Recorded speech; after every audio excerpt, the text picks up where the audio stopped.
तो जीवन व्यर्थ है।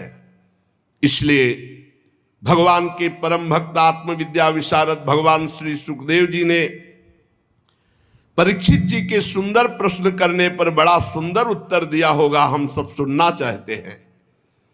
सूत जी कहते हैं, श्री सुखदेव जी महाराज भगवत तत्व प्राप्त महापुरुष हैं और उत्तरानंदन राजा परीक्षित गर्भ में ही भगवत साक्षात्कार किए हुए दोनों महापुरुष हैं।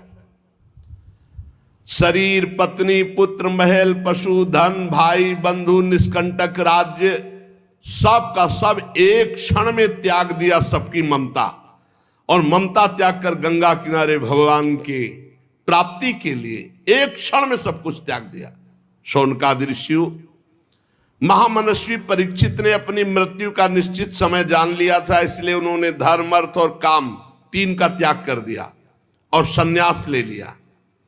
भगवान श्री कृष्ण में सुदृढ़ आत्मभाव प्राप्त हो, इसलिए भगवान श्री कृष्ण की महिमा सुनने के लिए श्री सुखदेव जी से यही प्रश्न किया जो आप लोग मुझसे पूछ रहे हैं। परीक्षित जी ने पूछा, भगवत स्वरूप मुनिवर, आप परम पवित्र और सर्वज्ञ हैं। आपने जो कुछ कहा वो सत्य एवं उचित है। आप ज्यों ज्यों भगवान की महिमा सुनाते जा रहे हैं, त्यों त्यों मेरे हृदय में अज्ञान का पर्दा फटता जा रहा है। मैं आपसे जानना चाहता हूं कि भगवान ने सृष्टि कैसे की। बड़ा सुंदर, सबकी जानकारी के लिए बहुत आवश्यक है। लोग प्राय प्रश्न करते रहते हैं, क्या भगवान ने कैसे सृष्टि बनाई, क्या? ये परमहंस श्री सुखदेव जी उत्तर देंगे। प्रश्न किया कि भगवान इस संसार की सृष्टि कैसे करते हैं। इस संसार की रचना तो इतनी रहस्यमयी है कि ब्रह्मादि समर्थ लोकपाल भी समझने में भूल कर बैठते हैं। फिर भगवान इस सृष्टि की रचना करके इसकी रक्षा कैसे करते हैं।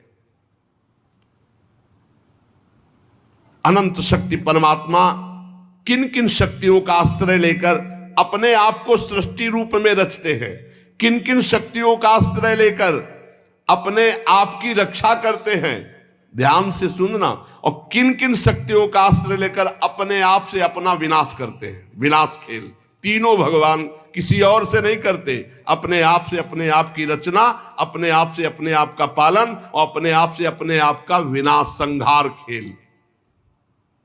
भगवान तो अकेले हैं, वो विभिन्न रूप धारण करके, अवतार धारण करके विस्तार करते हैं।